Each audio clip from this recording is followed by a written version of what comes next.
योगी की प्रचंड लहर में यूपी के विधानसभा चुनाव से लेकर आजमगढ़ और रामपुर लोकसभा सीट पर हुए उपचुनाव तक एक के बाद एक लगातार 2 चुनावों में मिली करारी हार के बाद अब सपाई मुखिया अखिलेश यादव मिशन 2024 में जुट गए।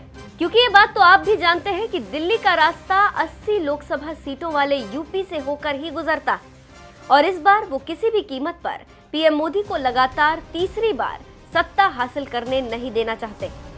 इसीलिए यूपी के तमाम जिलों का दौरा करने निकले अखिलेश यादव सोमवार को कन्नौज पहुंचे और इत्र नगरी कहे जाने वाले इसी कन्नौज की धरती से उन्होंने योगी सरकार को गोबर सरकार बताते हुए जोरदार हमला बोल दिया।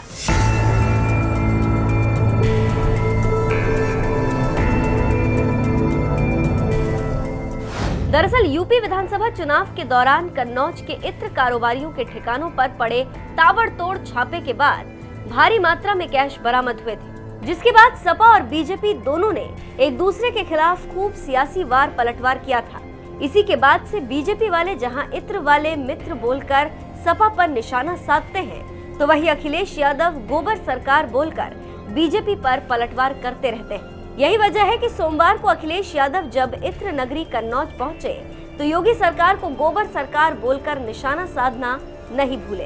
भैया इत्र पार्क को सरकार ने कह दिया है 15 तारीख से इत्र पार्क हम शुरू कर देंगे। ये वहाँ काम भी नहीं हो पाया है। ये गोबर सरकार है, ये गोबर सरकार है, इनसे उम्मीद मत करो कि इत्र की कारोबार शुरू करेंगे। भैया मंडी का भी काम सरकार ने कहा था कि इस बार चालू कर देंगे, अभी मंडी में कोई काम नहीं है। न मंडी चलाएंगे ना किसान बाजार चलाएंगे और ना ही इंजीनियरिंग कॉलेज चलाएंगे। भैया अभी तुमसे बिजली का बिल महंगा लेंगे, तुमसे दूध पे टैक्स लेंगे, तुम्हें नौकरी नहीं देंगे और घी पर दही पर दूध पे टैक्स लेंगे।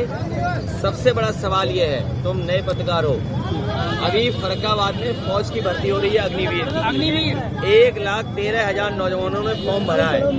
1,10,000 बेचारे घर लौट जाएंगे, उन्हें नौकरी और कृषि में भी आए थे, जैसे कि आपका भी एक है जब आप चाय पीते हैं, उन्होंने चाय पी बैठे और संदेश दिया कि हम जब भी आएंगे यहाँ चाय पिएंगे। क्या इससे लगता है कि बराबरी कर रहे हैं या कुछ और क्या लड़ाई है दिल्ली की? तू बातें कर रहा है इनके छोटे मोटे नेताओं की, क्योंकि वो भैया कुछ पता नहीं छोटे मोटे नेता।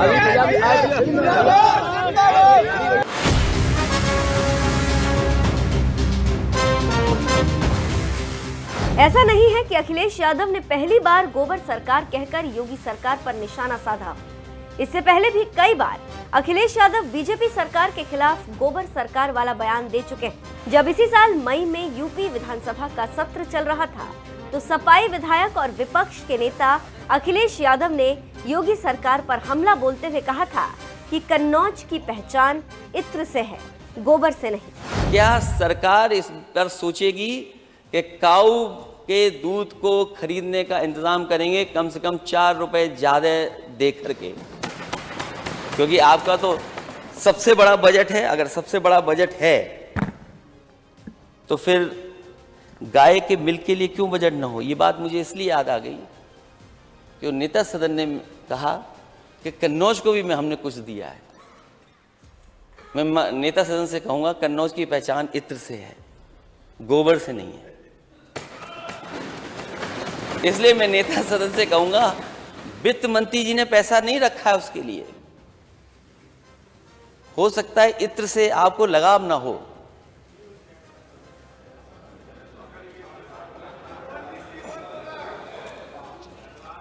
इत्र से लगाव ना हो,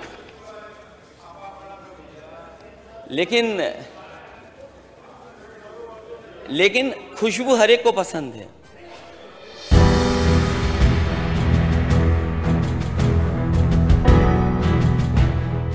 अखिलेश यादव ने गोबर को लेकर योगी सरकार पर निशाना साधा तो यूपी के मुखिया योगी आदित्यनाथ ने भी विधानसभा में ही गोबर के बहाने अखिलेश यादव पर जोरदार पलटवार करते हुए कह दिया था कि नेता प्रतिपक्ष अखिलेश यादव को गाय के गोबर से बदबू आती है।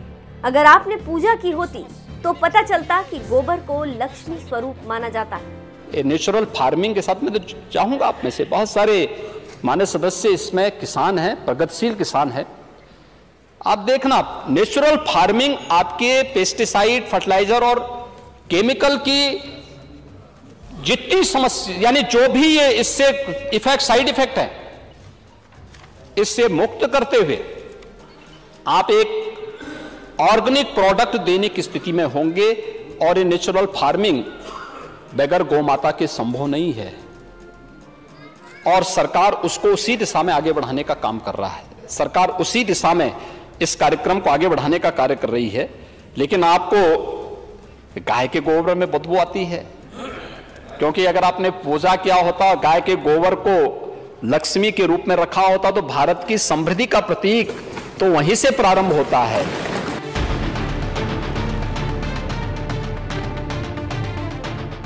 सपाई मुखिया अखिलेश यादव और यूपी के मुख्यमंत्री योगी आदित्यनाथ के बीच गोबर को लेकर इसी तरह से वार पलटवार होता रहा। यही वजह है कि सोमवार को जब अखिलेश यादव कन्नौज के दौरे पर गए तो एक बार फिर गोबर सरकार बोलकर गोबर वाले बयान को हवा दे दी। वैसे आपको बता दें कि आने वाले लोकसभा चुनाव की तैयारी के सिलसिले में अखिलेश यादव ने जिस कन्नौज जिले में गोबर वाला बयान दिया है, ये वही कन्नौज है जहां से कभी उनकी पत्नी डिंपल यादव सपा सांसद हुआ करती थी। लेकिन साल 2019 के लोकसभा चुनाव में बीजेपी नेता सुब्रत पाठक ने उन्हें बुरी तरह से हराकर कन्नौज में बीजेपी का झंडा बुलंद कर दिया था। अब देखना है कि आने वाले लोकसभा चुनाव में सपा ये सीट वापस ले पाती है या नहीं। बहरहाल जिस तरह से अखिलेश यादव ने योगी सरकार को गोबर सरकार बताया है, इस पर आपका क्या कहना है? अपनी राय हमें कमेंट कर जरूर बताएं। साथ ही कन्नौज में अखिलेश यादव ने और क्या कुछ कहा, आइए आपको सुनाते हैं। भैया सरकार दावा कर रही है गड्ढा मुक्त सरकार यानी रोड रहेंगी। आप अभी जिस रोड पे आए हैं उसमें आपको गड्ढे जो मिले उसमें हम और आप अगर 3 कदम आगे चल जाएं तो हम और आप डूब जाएंगे। इतने बड़े गड्ढे हो गए भैया। आप अगर पत्रकार साथियों बाएं से अगर इधर चले जाओ तो डूब सकते हो। हम तो चाय इसलिए नहीं पी पा रहे कि इतना बड़ा गड्ढा है जिसमें 1 मीटर पानी बह रहा है।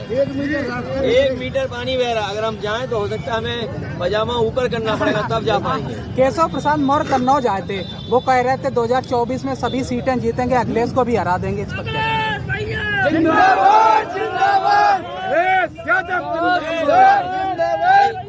देखिए ऐसा है, तुम बात नहीं समझ रहे हो। हारे हुए लोग क्या कह रहे हैं, हारे हुए लोग क्या कह रहे हैं। और सुनिए, ये पिछड़ों को धोखा देने वाले हैं, ये जानबूझ करके, क्योंकि उनके जो लोग हैं वो इनसे इसलिए बुलवाते हैं कि ये पिछड़े जाति से आते हैं। भैया इत्तेफाक को सरकार ने कह दिया है 15 तारीख से इत्तेफाक शुरू कर देंगे। ये काम भी नहीं हो पाया है। ये गोबर सरकार है, ये गोबर सरकार है, इनसे उम्मीद मत करो कि इत्र की कारोबार शुरू करेंगे। भैया मंडी का भी काम सरकार ने कहा था कि इस बार चालू कर देंगे। अभी मंडी में कोई काम नहीं है। न मंडी चलाएंगे, ना किसान बाजार चलाएंगे, और ना ही इंजीनियरिंग कॉलेज चलाएंगे। भैया अभी तुमसे बिजली का बिल महंगा लेंगे, तुमसे दूध पे टैक्स लेंगे, तुम्हें नौकरी नहीं देंगे, और घी पर, दही पर, दूध पे टैक्स लेंगे।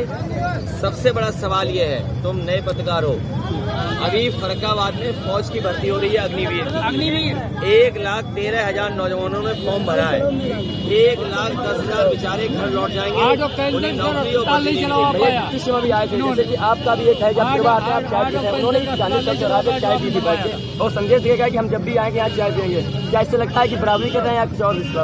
क्या लड़ाई है दिल्ली की, तू बातें कर रहे हैं इनके छोटे मोटे नेताओं की, क्योंकि वो भैया कुछ पता नहीं।